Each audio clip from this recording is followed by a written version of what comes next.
Bonjour à tous, merci de nous retrouver en direct sur le compte Insta de la Provence. On est là pour vous parler de foot, évidemment, puisqu'on va parler de cette Coupe du Monde, de cette demi-finale de Coupe du Monde de foot entre la France et le Maroc, qui va avoir lieu ce soir dans 2 heures, tout pile. Et je suis en train d'essayer de connecter notre envoyé spécial à Doha, c'est-à-dire Fabrice Lamperti, qui se trouve ici, qui se trouve appeler tout de suite, que je suis en train d'appeler via le compte Insta de la Provence. Salut Fabrice, comment ça va? Salut Nico, ça va, merci. Eh bien écoute, on est ravis de pouvoir parler avec toi, d'être en direct. Vous êtes plus de 200 déjà à nous suivre sur la page, sur le compte Instagram de la Provence. Et Fabrice, on est ravis de parler avec toi parce qu'on est à 2 heures d'un match essentiel, évidemment, de Coupe du Monde, un match très important, qu'on soit à Marseille, à Paris ou ailleurs en France, parce qu'il y a des liens évidemment très importants. On va y revenir entre la France et le Maroc. Mais avant toute chose, Fabrice, je voudrais parler un petit peu de toi, de ton expérience au Qatar. Tu es un journaliste du service des sports de la Provence, on se connaît depuis plus de 20 ans et tu suis évidemment l'équipe de France depuis de nombreuses années et tu es au Qatar depuis bientôt 4 semaines, hein, c'est ça. Raconte-nous un petit peu cette vie au Qatar qui est la tienne depuis le début de la Coupe du Monde. Comment ça se passe? Bah écoute, ça se passe plutôt bien. Je suis arrivé le 17 novembre, donc là ça fait 28 jours si je dis pas de bêtises, si mes calculs sont bons. Après, comment ça se passe? C'est beaucoup de matchs forcément, parce que pour une fois, la Coupe du Monde est organisée dans un mouchoir de poche, hein. Le stade le plus lointain est celui d'Al Bayt, qui est juste derrière moi, le théâtre de la demi-finale entre la France et le Maroc, et il se situe à une cinquantaine de kilomètres au nord de Doha. Donc l'avantage de cette Coupe du Monde, c'est qu'on peut voir beaucoup de matchs tous les jours. Si on veut, on pouvait même voir jusqu'à 2 matchs par jour, alors que sur les précédentes compétitions, on pouvait voir Ah oui. qu'un match tous les 3 jours seulement. Donc c'est vrai que pour ceux qui aiment voir des matchs, qui aiment le ballon, qui aiment le football, c'est quand même plutôt agréable. Et puis après, c'est vrai qu'on culpabilise un peu en disant ça, parce que tous les problèmes qu'il y a au Qatar, tous les problèmes qu'il y a encore concernant les droits de l'homme, les droits LGBT, les problèmes avec les travailleurs autour des chantiers. Donc on a l'impression de culpabiliser, mais c'est vrai que ça se passe plutôt bien, c'est plutôt bien organisé, c'est assez fluide dans l'organisation.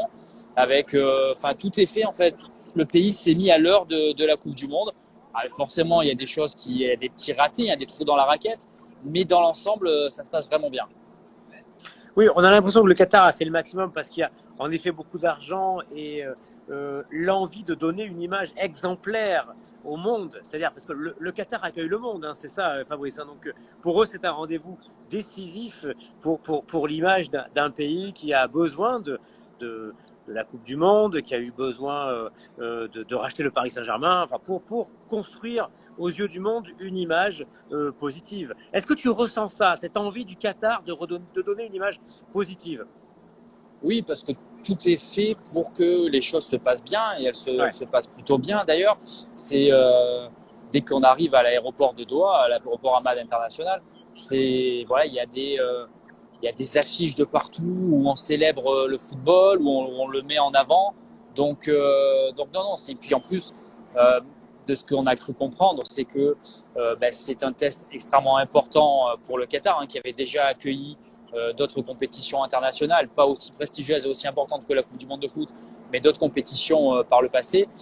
C'est aussi une manière de véhiculer une bonne image du Qatar. Parce que le Qatar, on l'a dit en préambule, il y a beaucoup de critiques par rapport à plein de Bien choses. sûr. D'ailleurs, Emmanuel Macron assistera à la demi-finale tout à l'heure. Et d'ailleurs, il a été critiqué pour ce voyage, hein. Donc voilà, et j'ai l'impression que c'est juste la première étape du soft power à la qatarienne, et que la seconde doit mener à l'obtention des Jeux Olympiques d'été. Ils ont raté 2032, c'est Brisbane qui a été choisi, ils sont déjà en liste pour 2036.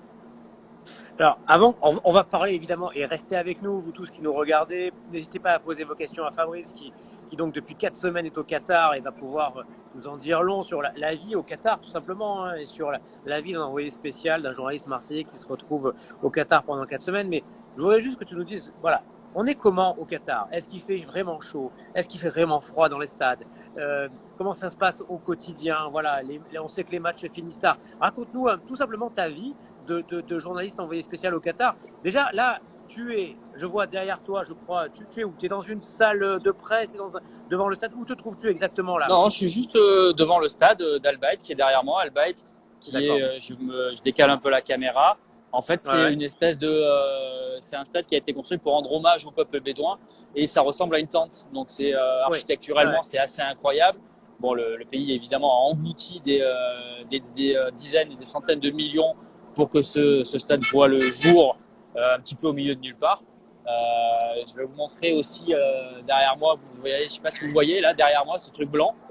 En fait, au Qatar, il y a les VIP, mais au Qatar, on a inventé une autre catégorie. Il y a les VIP people.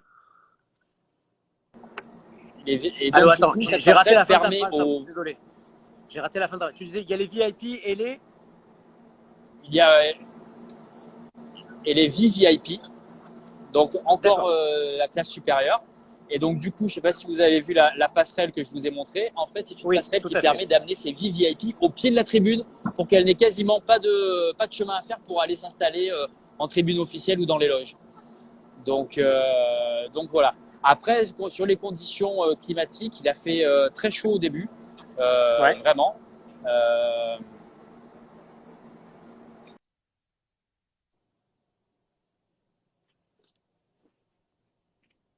Alors, on a un petit problème de liaison avec Fabrice qui se trouve devant le stade Al Bayt à Doha. J'espère que la liaison va se résoudre assez rapidement.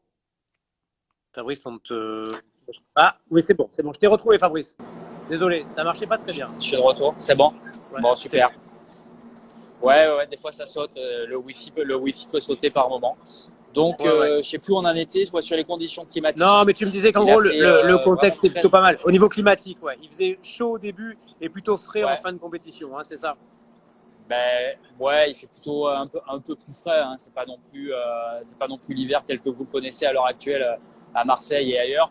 Où je crois qu'il fait 6-7 degrés à peu près. Là, là à 2 heures du coup d'envoi et donc il est 20 heures déjà ici. Donc le coup d'envoi sera donné à 22 heures en heure locale. Il fait 20 Ouais. degrés. Donc voilà, D'accord. Oui, oui, ça va. c'est plutôt appréciable. Sauf le problème, c'est qu'en fait, ben, tous les stades sont climatisés, sauf le stade 974 où la France a joué contre le Danemark. C'est le seul stade qui n'était pas climatisé. Et du coup, les clims fonctionnent à fond. Et ben, si vous n'avez pas votre petite laine, ben, au bout d'un moment, il commence vraiment à faire vraiment frisquer. Allez, Fabrice, on va rentrer un peu dans ce match-là de ce soir. Coup d'envoi donc dans 2 heures au stade Al Bayt où tu te trouves là actuellement, qui se trouve du coup, je crois bien, tu m'as dit ce matin parce qu'on a discuté un petit peu avant de préparer cet À entretien, Alcor, à 50 km au nord de Doha, hein, c'est ça? c'est ça, à Alcor, dans une ville qui s'appelle Alcor. D'accord, très bien. Il y a du monde là autour de toi, il y a déjà des supporters, il y a déjà de l'ambiance, il y a des supporters marocains, des supporters français, comment ça se passe? Alors oui, il y a du monde qui commence à arriver. C'est vrai que d'habitude, les gens attendent le dernier moment pour prendre place dans le stade. Mais là, ben, on le dit, on sait, hein, c'est un match, une demi-finale de Coupe du Monde, une demi-finale très particulière, notamment pour l'équipe du Maroc qui vit sa première demi-finale, sa première à ce niveau-là tout simplement. Et du coup, il y a un petit peu de monde, mais l'ambiance est très très calme. Je pense qu'à l'intérieur du stade, d'ici Mhm. une heure et demie, ça va être autre chose, hein, puisque pour avoir assisté à des matchs du Maroc au cours de cette compétition, ils mettent une ambiance assez dingue, hein, avec pas des chants comme peuvent le faire les Argentins, mais des cris, des sifflets, notamment quand l'équipe adverse a le ballon. Et c'est assez assourdissant. Mais pour l'instant, l'ambiance est plutôt calme, à un peu moins de 2 heures du coup d'envoi. Et les jours précédents, le jour de la qualif du Maroc, par exemple, est-ce que c'était un peu… On sait qu'il y a beaucoup de Marocains qui sont venus à Doha. Est-ce que c'était un peu la fête à Doha après la qualif du Maroc ou est-ce que finalement on reste sur un tournoi comme on a pu le lire parfois avec finalement de l'ambiance dans les stades, un peu aux abords de stade et puis finalement le reste de la ville est relativement calme. Est-ce que c'est ça la réalité ou pas? Non, non, alors moi je trouve que l'ambiance dans les stades, ça dépend vraiment des équipes qui se Ouais. produisent. Par exemple, quand il y a eu, hier soir, j'étais à la demi-finale entre l'Argentine et, euh, et la Croatie. Ben voilà, mais tous les matchs avec les Argentins, il se passe quelque chose, quoi. Ça chante, ça danse, ça saute. C'est incroyable, quoi. C'est vraiment l'ambiance qu'on adore. Après, le quart de finale entre la France et l'Angleterre, c'était très morne, c'était très décevant. Contre la Pologne, c'était encore pire. Et par contre, en ville, les Marocains font vraiment partie de ceux qui mettent l'ambiance. pas de partout parce que Doha est quand même une ville très étendue. Il y a 2,53 millions d'habitants et c'est très étendu. Mais si tu vas dans le cœur de la ville, dans le souk Waqif, là par contre, il y a toujours des supporters, ça chante, ça danse, ça crie. Pour le plus grand bonheur de toutes les caméras qui sont disposées à droite à gauche et qui saisissent ces moments-là, qui captent ces moments-là. Mais non, en ville, des fois j'ai envie de dire qu'il y a plus d'ambiance que dans certains stades depuis le début du tournoi. Parce que dans les stades, on voit souvent, moi j'ai l'impression, toi tu as vu peut-être une quinzaine de matchs depuis le début de la Coupe du Monde. Moi j'ai beaucoup vu à la télé de Marseille, de mon écran, des chaises vides dans les stades. Est-ce que c'est ton ressenti de voir des stades qui ne sont pas toujours pleins, qui nous paraît improbable pour des huitièmes de finale, des quarts de finale, des demi-finales de Coupe du Monde. Même hier, au coup d'envoi, à la reprise, à la deuxième mi-temps du match de l'Argentine, j'avais l'impression que des sièges vides dans le stade. Est-ce que vous avez ce ressenti-là, vous aussi, à Doha? Ouais, complètement. Mais même, je vais commencer par le commencement, c'est-à-dire le premier match, le match d'ouverture entre le Qatar et l'Équateur. Le Qatar qui attendait ça depuis une douzaine d'années. Et les gens sont partis à la mi-temps. C'était juste incroyable. Donc, effectivement, l'Équateur était devant, mais les gens sont partis à la mi-temps. Même il y avait un espèce de coop derrière un but, un coop des Qatariens. Et même là, au retour du vestiaire, les gens étaient pas revenus à leur place. Donc c'est assez dingue. Le huitième de finale entre la France et la Pologne, à un moment il y avait que 2-1 il y avait 2-0 pour la France. Et c'est là où Mbappé claque son troisième but assez incroyable. Mais les gens étaient partis depuis une dizaine de minutes aussi, alors qu'on jouait la 80e minute. Donc j'ai connu même des gens lors du quart de finale entre l'Argentine et les Pays-Bas. Où les Pays-Bas signent un retour assez improbable et incroyable. Ils reviennent de 2-0 à 2-2. À deux partout, Voilà, il y a des gens pour éviter la cohue dans les métros qui sont partis à 2-0 et du coup qui sont rentrés chez eux et qui n'ont pas compris et qui se sont rendus compte qu'il y avait prolongation et tir au but et qui ne comprenaient pas ce qui se passait. Donc voilà, mais parce que je pense que pour les locaux, ça n'a jamais vraiment pris. Le foot, c'est pas leur passion numéro un, c'est pas ce qu'ils adorent. Ils ont d'autres passe-temps, d'autres occupations. Et du coup, des fois, les matchs peuvent être ennuyeux et ils préfèrent rentrer chez eux plutôt que de rester au stade un peu plus longtemps. Donc, c'est vrai que c'est un peu dommage et gênant. Ça gâche un peu la fête quand même. Ouais. Alors, est-ce que tu peux comparer ça? Évidemment, tu étais en 2018 en Russie. Tu as suivi toute la campagne de Russie de l'équipe de France 2018. C'était comment en Russie? Alors, on va pas demander une comparaison précise, mais est-ce que tu te sentais dans un pays de connaisseurs de foot par rapport au Qatar où tu sens que c'est des gens qui découvrent un nouveau sport? Ou est-ce qu'en Russie, il y avait des stades pleins? Comment c'était en Russie par rapport au Qatar? Non, écoute, de ce que je me souviens, tous les stades étaient pleins en Russie, quoi. Personne ne partait comme ça à la mi-temps. Et c'est du jamais vu. J'ai rarement vu des gens partir comme ça à la mi-temps. On peut voir de temps en temps sur les matchs au Vélodrome où les gens partent un petit peu plus tôt pour avoir le dernier métro. Quand l'OM perd 3-0 ou gagne 3-0 à 10 minutes de la fin, mais pour éviter les embouteillages ou les files d'attente dans le métro. Mais sinon, c'est pas comme ça. J'ai rarement vu ça depuis que je suis le foot, aussi bien en Ligue 1 que pour les matchs internationaux. Ouais, ça paraît quand même un petit peu fou. L'ambiance dans les rues, on arrive petit à petit à cette ambiance pour France-Maroc. Elle est comment? Est-ce qu'on a senti monter les supporters du Maroc? Voilà, les supporters du Maroc, tu les vois en ville, ils sont nombreux. Comment est-ce que tu as senti monter cette ferveur pour le Maroc à Doha ou dans les villes où tu as pu aller au Qatar? Dès le départ, il y avait beaucoup de Marocains qui sont venus pour suivre cette Coupe du Monde.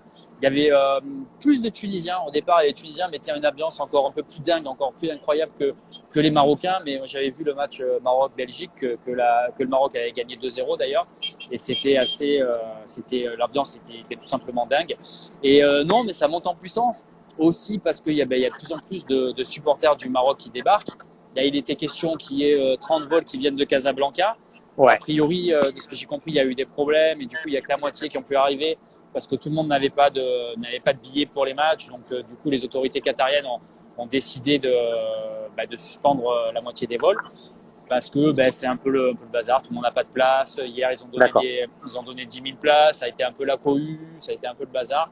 Donc, comme ils peuvent pas accueillir tout le monde, voilà. Mais du coup, non, il y a vraiment une belle ambiance en ville. Les supporters du Maroc sont de partout. On voit des maillots rouges de partout. Après, est-ce que c'est des vrais Marocains ou pas? On ne sait pas, c'est impossible à dire, sauf quand tu discutes avec eux. Mais ce qui est sûr, c'est qu'il y a un vrai soutien et puis que cette coupe, que finalement le Maroc rassemble au-delà du simple peuple marocain. Oui, c'est ce que je voulais te demander. On a l'impression que voilà, cette équipe-là du Maroc qui représente au départ le pays va bien au-delà et justement ça va jusqu'où? Est-ce que le peuple qatari, si tant est qu'on puisse avoir des éléments pour savoir ce qu'il pense vraiment, mais se sent représenté, tout comme le monde arabe, tout comme le Maghreb, par cette équipe du Maroc. Qu'est-ce que tu peux ressentir? Comment tu ressens ça? Écoute, je vais te raconter une anecdote qui s'est déroulée hier lors de la conférence de presse de Walid Regragui, le sélectionneur, qui était accompagné d'un joueur qui ne devrait pas jouer d'ailleurs. Mais il y a un journaliste malien qui a pris le micro, qui a posé une question à Regragui et qui lui a dit écoutez, pour la première fois de ma vie, je ne vais pas soutenir l'équipe de France, je vais être derrière vous. Faites-le pour l'Afrique. Donc voilà, ça résume complètement, si tu veux, l'état d'esprit qui règne ici. Ouais, ça va loin, parce que ça va au-delà de l'Afrique, ça va au-delà. Il y a le monde arabe, il y a l'Afrique, il y a beaucoup de supporters du Maroc qui sont aussi en Europe, hein, qui sont en France, peut-être au Maroc, peut-être en Italie, peut-être un peu partout en Europe. Donc il y a un très fort soutien qu'on ressent un peu partout, qui va bien au-delà des Marocains. Et les Marocains qui arrivent du pays, qui arrivent de Casablanca principalement. Ils sont nombreux, ils se rassemblent, tu les as rencontrés. Est-ce que tu as eu des échanges avec les supporters marocains? Oui, j'en ai vu régulièrement au cours des derniers jours. Eux, ils sont à fond, hein. C'est le match de leur vie, hein, quelque part, et ce qui est totalement logique, quoi. Ça se battait entre guillemets pour avoir des places. Ils ont tout fait pour venir. Sans parler de ceux qui sont là depuis déjà longtemps. Moi, j'ai un copain qui cherchait, qui n'est pas venu parce qu'il n'avait pas trouvé d'hôtel, parce que les capacités hôtelières sont quand même assez limitées. Ce qui m'épate, c'est comment il faut, parce que c'est quand même, franchement, c'est pas des pays faciles, le Qatar, les Émirats. Enfin, je veux dire, c'est pas facile forcément de se loger. Déjà, il faut y aller. C'est des petits pays, il faut trouver un endroit où dormir, il faut acheter la place de stade. Moi, c'est ce qui m'épate quand je vois une délégation de dizaines de milliers d'Argentins, de dizaines de milliers de Marocains, et qu'on voit qu'il n'y a que 5000 Français. Je me dis, mais c'est quoi? Même pas. Même pas, peut-être 4000, Ouais. Voilà, ou 3000. Enfin, voilà. Je me dis, c'est quoi? Finalement, c'est pas si cher que ça d'aller là-bas, ou alors il y a des facilités pour ces pays-là, pour les habitants du Maroc qui ont des places gratuites dans le stade. Comment ça marche exactement? Parce que moi, ça me surprend un petit peu. Et j'ai vu très peu de supporters des Pays-Bas en tribune, par exemple. Il y avait quasiment pas derrière le but. Pourquoi? C'est ça qui me surprend, en fait. Voilà. Je pense qu'il y a plusieurs facteurs à prendre en considération.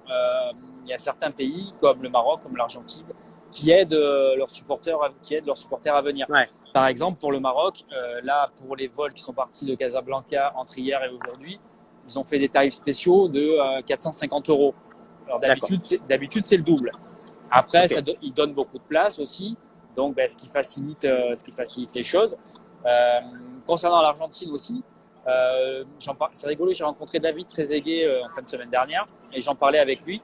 Et il me disait que pour le premier match contre l'Arabie Saoudite, ça avait chanté, mais pas autant que par la suite, parce que il avait vu les drapeaux argentins. Et tu sais, sur les drapeaux argentins, en fait, il est marqué le nom des quartiers.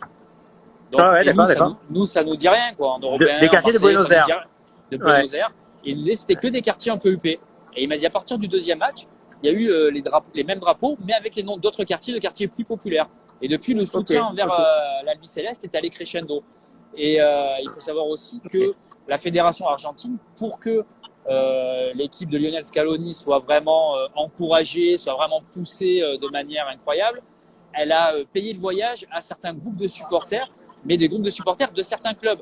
C'est-à-dire, c'est comme si nous, la fédération française, avait décidé d'inviter des winners à Marseille, avait décidé d'inviter des ultramarines à Bordeaux, les Bad Guns à Lyon. Donc voilà, donc il y a vraiment, après, l'amour autour de l'équipe nationale n'est évidemment pas le même entre ce qu'on peut connaître chez nous et ce qui se passe dans un pays comme l'Argentine, où tout le monde adore ce maillot. Hier, je voyais les images de quelqu'un du staff argentin. Après la victoire 3-0 contre la Croatie, il était au bord du terrain, il avait un survêtement autour du bras et il sautait, il faisait tourner son survêtement autour de lui. c'est quelque chose qu'on ne verra jamais, je pense, avec l'équipe de France, par exemple. Mais ça traduit vraiment l'amour autour de cette sélection argentine notamment, et aussi autour de la sélection marocaine, qui est un peu la même chose finalement. Ouais. Oui, on a l'impression que ce sont des pays qui ont aussi envie de ça et besoin de ça quelque part. L'Argentine est un pays qui est en difficulté économique, on l'a régulièrement dit, et ce moment de bonheur que leur offre Messi et ses coéquipiers, c'est magique et c'est une parenthèse enchantée dans un quotidien difficile aussi. Et peut-être que c'est un peu la même chose pour le Maroc, proportion gardée, mais enfin, ça c'est des considérations de sociétales qui nous dépassent un peu peut-être, mais en tout cas, on a l'impression que voilà, le football et la façon de le vivre et la façon, comme tu le disais justement, de supporter l'équipe nationale est bien différente que ce que c'est en France, tout simplement, quoi. Oui, c'est ça. Et puis voilà, puis pour les Français, il n'y a pas d'aide non plus pour venir, tu vois, contrairement aux Marocains, contrairement aux Argentins. Donc ouais, puis je pense que on supporte plus les clubs que l'équipe de France, sauf quand on est dans le dernier carré ou en finale. Mais après, il y a des formalités administratives aussi à faire. Il n'y a pas de visa, mais il y a une carte spéciale, la Yacard, ils appellent ça comme ça ici, la Yacard. Si tu n'as pas la Yacard, tu ne peux pas venir au Qatar. Donc ouais, il y a des formalités à effectuer aussi. Puis on va pas se mentir, je pense aussi que s'il y a si peu de ferveur, c'est aussi parce que ça coûte cher. C'est aussi parce que ça coûte cher. Les Anglais, ils ont l'habitude de débarquer à des dizaines de milliers de partout. Ouais. Là, l'autre soir, ils étaient que 8000. Plein d'anglais, quoi, à la télé. Mais moi aussi, j'ai été vachement surpris. Et comme tu disais, les Hollandais aussi. Les Hollandais, normalement, parce que les Hollandais, c'est dans des le stade. curieux du déplacement. Hein. Je me rappelle, pendant la Coupe du Monde 98 à Marseille, bon, ce sont de vieux souvenirs, mais tu devais y être aussi. Et Marseille a été envahi de Hollandais à l'approche de la demi-finale entre le Brésil et les Pays-Bas à Marseille. Donc, c'est ça. Et alors que là, non, là, il y avait personne dans le stade. Hein. Moi aussi, et de Hollandais, si peu d'Hollandais, si peu d'Anglais. Après, la vie ici, ça dépend comment tu vis, ça dépend où tu vas, mais elle peut être assez chère aussi, notamment le logement. Le logement n'est pas donné. C'est quoi le prix du café à Doha? Ça, c'est une question à la Jean-Jacques Bourdin. Je suis désolé, Fabrice. Ouais, non, mais ça dépend. Ça dépend où tu vas en fait, tout simplement. Ouais. Tu peux aller dans un petit bar, comme il y en a plein dans le souk Waqif à Doha, et tu peux payer ton café 1,50 € quoi. Et après, si tu vas dans un hôtel 5 étoiles, genre le Hilton, bah forcément, tu vas le payer 6 ou 7 €.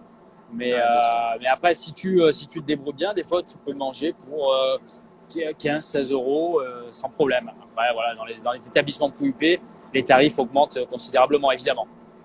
Ouais, donc c'est pas un pays, c'est pas Monaco, quoi. Voilà.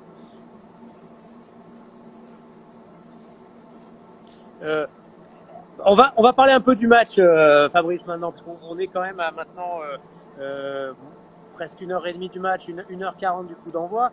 Bon, visiblement, les dernières infos, qu'est-ce que ça donne sur la compo? Est-ce que tu as eu des infos, toi, sur justement ceux qui ont pris un petit coup de froid ces derniers temps au sein de l'équipe de France?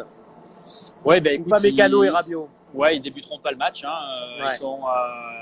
On n'a pas eu la feuille de match encore, donc on ne sait pas s'ils sont absents ou s'ils sont seulement sur le banc de touche. Mais ce qui est sûr, c'est que Dayot Upamecano et Adrien Rabiot ne débuteront pas cette demi-finale. Ils sont remplacés respectivement par Ibrahima Konaté en défense et Youssouf Fofana au milieu de terrain. Donc ouais, c'est un vrai coup dur pour l'équipe de France avant cette demi-finale, surtout pour Adrien Rabiot. C'est lequel des deux remplaçants qui t'inquiète le plus? Adrien Rabiot, c'est le successeur d'Adrien Rabiot, c'est Youssouf Fofana. Ouais, Youssouf Fofana a très peu d'expérience à ce niveau-là. Ouais. Ibrahima Konaté, tu me diras aussi, il n'en a pas beaucoup. Mais à chaque fois qu'il a joué depuis le début de la compétition, il a joué contre l'Australie, il a été bon. Il a joué contre le Danemark, il est entré en jeu contre le Danemark, il a été bon. Il a joué contre la Tunisie, il a été bon. Donc à chaque fois, il a diffusé de bonnes sensations. Alors que Youssouf Fofana, il est rentré en jeu, il a surtout été titulaire contre la Tunisie. Contre la Tunisie, ça a été très compliqué pour lui. C'est lui qui perd le ballon, sur le coup de Wabi Kassé. Donc voilà. Donc après, l'avantage, c'est qu'il va se retrouver avec Aurélien Tchouaméni dans l'entrejeu. Ils ont joué ensemble à Monaco, donc ils se connaissent parfaitement. L'autre avantage aussi, je l'avais interpellé en zone mixte après un match. Je crois que c'était après le 8e de finale. Et je lui avais demandé comment est-ce qu'il avait basculé de la Tunisie où c'était difficile pour lui à cette entrée contre la Pologne. Et lui m'avait dit, qu'il m'avait expliqué que Didier Deschamps en fait était venu lui parler pour lui dire que c'était pas grave, qu'il valait mieux en gros que ça arrive à ce stade de la compétition, à ce moment-là, sur un match entre guillemets pour du beurre, que sur une demi-finale de Coupe du Monde par exemple. Donc et puis tu sais, c'est un garçon qui a un parcours un peu singulier. Quand il n'a pas été retenu dans le centre de formation, c'est un gars qui après a bossé, il livrait des pizzas. Donc je pense qu'il vit pas les choses de la même façon que quelqu'un qui est formaté et qu'il arrive sans doute à passer plus facilement au-delà de tout ça, quoi. Parce que quelque part, il vit un de ses rêves, quoi, ici. Hein. Allez, parle-moi un peu de cette équipe du Maroc, parce que bon, on est tous partagés. Moi, je peux te raconter les discussions à la rédac aujourd'hui avec tes collègues des sports ou les autres journalistes de la rédac, qui est de se dire, on peut pas perdre ce match, quoi. La France peut pas perdre ce match. Moi, je te le dis, je suis d'avis de dire que le Maroc n'a pas, certes, a remporté des victoires inattendues, notamment face à l'Espagne et au Portugal, mais n'a jamais eu face à lui euh, une attaque aussi puissante que celle de l'équipe de France avec Griezmann, Giroud et surtout Mbappé. Comment c'est ressenti chez vous? Moi, j'ai lu ton papier ce matin qui était très prudent pour dire attention, il faut gravir une montagne, ça va pas être simple. Donc, je te fais confiance aussi parce que tu suis la compétition depuis le début. Est-ce qu'on est trop optimiste, nous, avec notre point de vue de l'extérieur, en voyant cette équipe de France largement favorite face au Maroc par rapport à toutes les qualités qu'on connaît de l'équipe de France? Et donc, est-ce qu'on se trompe un petit peu et qu'il faut faire plus attention qu'on ne le croit à cette équipe du Maroc? Non, mais attends, on va pas se mentir, Nico, l'équipe de France est archi favorite sur le papier. Il y a qu'à voir les cotes chez les bookmakers ou sur les différents sites de paris en ligne. L'équipe de France est archi favorite, évidemment. C'était un peu moins le cas au quart de finale contre l'Angleterre. Mais après, j'ai l'impression que ça va être un match de coupe, que ça ressemble un peu à un traquenard avec l'ambiance qu'il va y avoir. Et puis avec ces gars, ces joueurs du Maroc qui sont portés par une ferveur incroyable, par une confiance assez dingue aussi. Et avec ce sélectionneur qui te file la chair de poule, quoi. Moi, j'ai assisté à sa conférence de presse hier. Franchement, il met pas de sélectionneur parce qu'il est très ambitieux, il a une personnalité particulière, il est marocain et c'est le premier Africain à emmener une sélection si loin en Coupe du Monde et il n'a pas peur d'afficher ses ambitions et finalement c'est peut-être ça qu'il faut parce que la gagne c'est aussi de dire on n'a pas fini une Coupe du Monde en arrivant en quart ou en demi.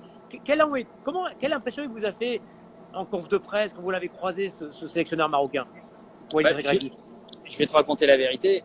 Hier, donc, la journée a commencé à 11h, heure locale, donc à 9h, heure de Marseille, par la conférence de presse de Walid Regragui. Et Walid Regragui a fait le show pendant, je sais pas, une demi-heure, 40 minutes. Moi, à la fin de la conférence de presse, je n'ai aucune origine marocaine. Mais si tu m'avais donné un maillot rouge, je serais devenu marocain, quoi. Tu vois, t'as qu'une envie, en fait, c'est de te battre pour ce mec. Tellement il véhicule quelque chose de fort. Il transmet son énergie, il transmet sa hargne, sa niaque. Envie, et je pense qu'il fait ça avec ses joueurs depuis le début. Et là, tu vois, ils se sont un peu cachés, ils se sont un peu calfeutrés depuis la qualification en demi-finale. Et je pense qu'il est en train de remonter tout le monde comme des coucous avec ces mecs qui se surpassent. Et on connaît pas leurs limites finalement. Après, si tu les prends 1-1, c'est des bons joueurs de ballon, évidemment. On va pas se mentir. C'est la 22e mais c'est pas non plus des phénomènes. Non, c'est sûr. C'est ça, c'est pas non plus des phénomènes. Les mecs sont usés par l'enchaînement des matchs. Ils sont fatigués. Il y a des blessés qui sont quand même assez importants. Mais malgré tout, les mecs qui sont là, ils arrivent à se dépasser. Ils se surpassent. Parce que je pense que ce gars leur fait croire que tout est possible, même contre l'équipe de France. Après, si l'équipe de France est sérieuse et a la chance de passer assez vite, je pense que ça doit dérouler derrière. Je pense qu'ils sont à l'abri d'un excès de confiance avec Didier Deschamps, avec Raphaël Varane, avec tous les grognards un peu de cette équipe.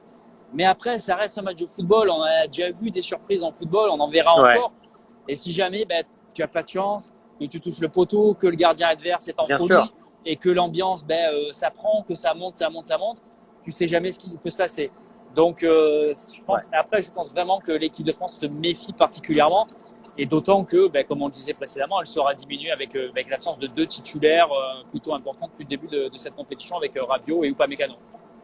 Ouais, ça promet d'être un peu chaud. Après, tout va dépendre du scénario du match. C'est-à-dire que si la France marque vite, mais comme c'était le cas face à l'Angleterre, comme c'était le cas face à la Pologne, elle aura un peu plus de tranquillité pour pouvoir jouer comme elle le veut, c'est-à-dire jouer en contre tout simplement et arriver à piéger son adversaire. C'est quoi? C'est le début du match qui peut être décisif, c'est les premières minutes, c'est l'impact qui peut être donné sur les premiers contacts qui peut être important. Qu'est-ce qui peut comment tu imagines ce match dès le début? Je sais que c'est très difficile d'imaginer le scénario d'un match de football, mais voilà, il va falloir. Voilà, qu'est-ce qui pourrait être le début le plus favorable pour les Bleus, au-delà du fait de marquer tout de suite? C'est quoi le début idéal pour toi, à ton avis? Le début idéal, enfin, c'est ce que tu viens de dire, ça paraît bête à dire, mais c'est de marquer vite. D'ailleurs, Hugo Lloris, hier, en conférence de presse, bon, il dit souvent, il dit pas grand chose, mais il a quand même dit qu'il veut attaquer fort, sous-entendu qu'ils veulent prendre cette équipe à la gorge, parce que peut-être qu'ils peuvent si ça marque vite, ils peuvent se rendre cette demi-finale plus facile quelque part, comme l'a fait l'Argentine hier. L'Argentine n'a jamais souffert finalement contre la Croatie. Moi, j'ai vu tous les matchs de l'Argentine depuis les huitièmes de finale. J'ai vu tous les matchs au stade, et c'est le match le plus facile qu'ils ont eu à livrer. Contre l'Australie, ils ont galéré, ils ont souffert à la fin. Contre les Pays-Bas, n'en parlons pas. Donc voilà, donc il faudrait que l'équipe de France arrive à se rendre ce match-là facile. Après, il y a de la qualité en face. Il y a notamment ce gardien, Yacine Bounou, qui est un super gardien en Liga, au FC Séville, avec un certain Georges Sampaoli comme entraîneur. Donc là, il faut faire attention, parce qu'en plus, c'est un joueur qui arrive à rentrer dans la tête des attaquants adverses, notamment sur les pénaltys, où il est assez incroyable. Donc voilà, mais après, encore une fois, si l'équipe de France joue sur sa qualité, si elle joue son jeu, si elle n'est pas inhibée par l'enjeu, ça doit passer tranquillement. Mais après, ça reste un match de foot, un match de coupe du monde, avec tout ce que ça peut générer, engendrer comme stress, comme inquiétude, comme doute, et peut-être des gens qui vont être un peu lourds, tu vois, pour un Fofana par exemple. Ouais, exactement. Oui, ça peut être ça, parce qu'il y a quand même des habitués, il y a quand même des gens au poste clé, c'est-à-dire, bon, je parle du gardien évidemment, et puis des attaquants. Il y a des gens qui ont l'habitude de jouer ce genre de match et qui savent ce que ça peut représenter. Contrairement aux Marocains qui se retrouvent dans une situation totalement inédite, malgré le discours d'un coach qui peut être sans doute excellent, puisque toi-même tu me dis que tu as été séduit par ce discours-là, mais malgré tout ça, techniquement, footballistiquement comme mentalement, ils sont tous avertis, les Français, quand même, de ce qui va leur tomber dessus ce soir. Et ils ont plus à craindre. Ils avaient peut-être plus à craindre d'autres équipes, notamment comme l'Angleterre, ou même comme la Pologne, que celle du Maroc. Enfin, je sais pas, j'ai l'impression que. Ouais, mais c'est l'histoire du foot. Ils sont armés pour un match comme ça. C'est l'histoire du foot. C'est l'histoire du foot qui est faite de ça, qui est faite de David qui terrasse Goliath, qui est faite de petits qui. C'est pour ça que le football nous plaît. Ouais. C'est aussi pour ça, voilà. Si c'était aussi on regardait du basket ou du hand, même si j'adore ces deux sports. Il y a très peu de surprises. J'adore ces deux sports, mais il y a très peu de surprises. Donc voilà, qui aurait cru que l'OM allait perdre contre Andrézieux en CFA il y a quelques années en 32e de finale de Coupe de France? Personne. Et l'OM avait perdu 2-0 en 32e de finale. Donc voilà. Et puis les mecs, tu vois, ils sont portés par une énergie incroyable, quoi. Donc c'est ça qui met un petit doute. Mais après, encore une fois, on se répète, mais si l'équipe de France joue à son niveau, si elle arrive à dérouler son jeu, ça doit passer, ça doit faire la finale que tout le monde attend, dont tout le monde rêve, France-Argentine avec Mbappé contre Messi. C'est une finale de rêve. Mais justement, pour nous, c'est une finale de rêve, mais les Marocains, je pense qu'ils sont pas d'accord. Oui, non, mais en effet, et je les comprends. Et alors, ce qui est fou, parce que nous évidemment, à Marseille, en France, et évidemment, on est tous supporters de l'équipe de France, mais on ne serait pas fondamentalement déçus que le Maroc soit qualifié, parce que on a tous aussi, je pense, beaucoup d'entre nous ont une sympathie pour l'équipe du Maroc, comme tu l'as décrit aussi au travers du parcours de cette équipe, de ces joueurs qui, pour beaucoup, jouent en France, de ces liens qu'on a avec le Maroc pour plein de raisons historiques qui lient les deux pays. Et en même temps, on aimerait tellement voir cette finale entre la France et l'Argentine dimanche après-midi. Voilà, parce qu'on en rêve tous et qu'on ne peut pas suivre le foot depuis 30 ou 40 ans, comme c'est notre cas, parce qu'on suit le foot depuis qu'on est tout petit, et pas rêver d'une finale France-Argentine en finale de Coupe du Monde. Donc ça, c'est important. Justement, pour finir, Fabrice, ton impression de l'Argentine que tu as suivi, tu nous as dit tous les matchs depuis le début de la compétition. et cette Argentine en grosse difficulté en début de tournoi, et puis qui hier cartonne en demi-finale. Comment tu expliques cette montée en puissance de l'Argentine depuis le début du tournoi? Je pense qu'il y a eu une prise de conscience de l'équipe après le match contre l'Arabie Saoudite, la défaite inaugurale là, 2-1. Et j'ai l'impression qu'en fait, ils sont tous en mission, ils sont au service d'une cause, et qui veulent tous offrir cette Coupe du Monde à Lionel Messi. J'ai l'impression qu'il y a le général Messi et tous ses lieutenants derrière qui font tout pour offrir cette Coupe du Monde, le seul trophée quelque part qui manque à Messi, au septuple Ballon d'Or, d'offrir une sortie internationale magnifique. Parce que moi, hier soir, j'ai vraiment pas été impressionné par l'Argentine. Donc, elle pourrait me faire mentir en finale, hein, quel que soit l'adversaire à qui elle sera opposée. Mais je suis pas impressionné par cette Argentine parce que ça défend beaucoup, ça mise beaucoup sur les exploits de Messi. Et après, ça ferme vraiment le jeu. Mais après, dans le jeu, c'est pas flamboyant. C'est vraiment pas fou, quoi. Donc, je suis vraiment pas impressionné par cette équipe-là. Ça peut suffire pour être champion du monde, hein. Mais Ouais, voilà, bien sûr. au niveau je reste un peu sur ma fin malgré tout. Je reste un peu sur ma fin parce qu'on a pu voir aussi que quand les Pays-Bas ont commencé à y mettre la pression, à balancer des longs ballons devant, ils ont complètement dégoupillé, c'était complètement perdu. Il y a Paredes qui a pété un plomb, qui ne s'est pas expulsé, c'est un miracle. Ouais. Il y a d'autres joueurs comme lui, tu vois, qui auraient pu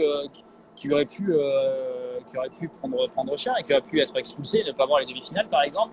La défense centrale est un peu lourde. Donc voilà, cette équipe ne m'impressionne pas, mais bon. Ouais, donc c'est pas une montée. Elle a un supplément d'âme, mais elle a un supplément d'âme. Ce qu'il faut noter, c'est qu'elle a un supplément d'âme. C'est que les mecs se battent vraiment tous les uns pour les autres, ils se battent tous pour Lionel Messi. Et les mecs, ils jouent comme des chiens, comme si leur vie en dépendait. Donc je pense que ça, c'est quand même un facteur à prendre en considération dans un tournoi comme la Coupe du Monde, qui finalement, c'est que 7 matchs pour aller au bout. Donc ça, c'est quand même assez important. Et puis, j'ai un petit côté mauvaise foi. Je trouve qu'ils ont quand même beaucoup de chance au niveau de l'arbitrage, quoi. Déjà 4 pénaltys sifflés pour l'Argentine depuis le début de la Coupe du Monde. Messi en a raté un contre la Pologne. Je trouve que ça siffle vite quand même des pénaltys pour certains Argentines depuis le début du tournoi. Certains diront qu'ils sont mérités. Hier soir, il y a eu débat sur le pénalty. Moi, je trouve que celui contre le Mexique est très généreux. Donc voilà, même Messi, tu vois, Messi en quart de finale, il fait une main volontaire, pas de carton jaune, alors qu'un autre coéquipier fait une main en même moment, carton jaune direct. Là, non. Donc, il se dégage un sentiment un peu bizarre et c'est un sentiment qui est partagé par beaucoup de personnes ici. Alors, toute dernière question, parce que tu es un observateur du foot depuis longtemps. Malgré tout, même si tu as ces observations sur cette Argentine qui ne t'impressionne pas tant que ça et qui même parfois profite de décisions arbitrales un peu en sa faveur, une équipe d'Argentine qui gagne la Coupe du Monde avec Messi pour l'histoire du foot et pour vivre ça, toi, sur place, est-ce que ça te fait pas quand même un peu envie?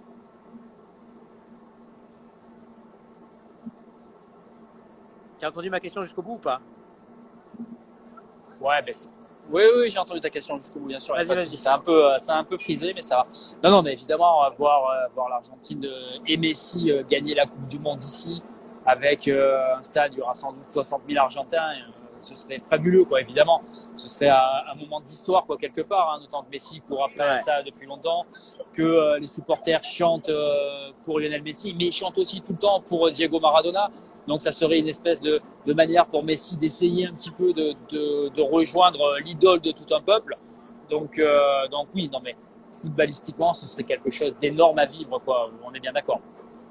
Bon, ça va. Écoute, ça me fait penser un peu. Moi, à titre perso, j'ai suivi la finale de la Coupe Davis où la Suisse, avec Roger Federer, a battu la France. Et j'étais un peu partagé. Tu vois, c'est pour ça que je fais cette comparaison. C'est-à-dire que j'ai vu Roger Federer gagner la Coupe Davis de tennis contre la France, alors que forcément, quand tu es français, tu as envie que la France gagne. Mais c'était quand même beau de voir enfin Roger Federer avec son ami Stanislas Wawrinka gagner la Coupe Davis. Donc il y a toujours ce truc de voir un joueur d'exception dans son sport gagner l'épreuve la plus importante, qui est quand même quelque chose d'assez puissant pour l'histoire de ce sport-là. Sur ce, Fabrice, je vais te le laisser évidemment. On va remercier tous les followers Insta de la Provence qui nous ont regardé depuis le début, qui ont été nombreux à passer, repartir, à regarder tout ce qui se passait. J'espère qu'on pourra se retrouver dimanche peut-être avant la finale. Croisons les doigts. Avec plaisir. En imaginant que la France soit qualifiée, parce qu'on m'a dit que si la France n'était pas qualifiée, tu rentres. Imaginant qu'on est en France-Argentine. On m'a dit que tu rentrais direct. Direct non, mais peut-être. Ouais, c'est possible. Ouais. Ça va. Bon, merci Fabrice. Merci beaucoup. Merci bon Nico, match. Merci à tout le monde. On lit évidemment tes papiers avec attention dans la Provence demain. On va les mettre en ligne sur laprovence.com et on va suivre la Coupe du Monde jusqu'au bout. Et puis ce soir, pour ceux qui nous regardent là sur Insta, restez connectés à laprovence.com parce que on va vous envoyer ce soir un petit live sur les réseaux sociaux, sur Facebook, sur Insta, avec tout ce qui se passe aussi à Marseille notamment sur ce match, sur ce drôle de match entre la France et le Maroc, avec beaucoup de supporters qui sont à Marseille et qui ont un peu le cœur partagé. Mais tout ça sans animosité, et c'est ça aussi le plaisir du football. Salut Fabrice. Salut Nico, merci à tout le monde. Allez, bonne soirée. Bye et à bientôt à tous.